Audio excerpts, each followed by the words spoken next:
আসসালামু আলাইকুম বন্ধুরা, আপনারা দেখতে পাচ্ছেন এই ঘুঘু পাখিটা আজ হঠাৎ করে আমার খামারে ঢুকে যায়। আর এই খাঁচাটার মুখ ফাঁকা থাকে ও খাঁচার ভিতরে ঢুকে যায়। তো আমি চাই না যে কোনো পাখি বা মুক্ত প্রাণীকে আমি বন্দি করে রাখবো। তো আমি সিদ্ধান্ত নিয়েছি এই ঘুঘুটাকে আমি ছেড়ে দেব। আর এই ঘুঘু পাখি আবার তার প্রকৃত বাসস্থানে ফিরে যেতে পারে। তো আল্লাহ তাআলা সৃষ্টির প্রতি আমাদের প্রত্যেককে দয়া করা উচিত। আর কোনো প্রাণীকে কষ্ট না দেওয়া বা বন্দি করে না রাখা উচিত। তা আমার সিদ্ধান্ত আপনাদের কাছে কেমন লেগেছে আপনারা কমেন্টে জানিয়ে যাবেন।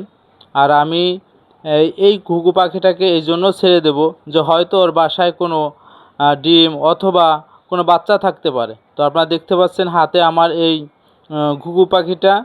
তো এই পাখিটাকে আমি ছেড়ে দিচ্ছি। তো আপনারা দেখেছেন আমি ইতিপূর্বেও অনেক ঘুঘু পাখি ছেড়েছি আমার মাশাআল্লাহ কবুতর ঘর চ্যানেলে।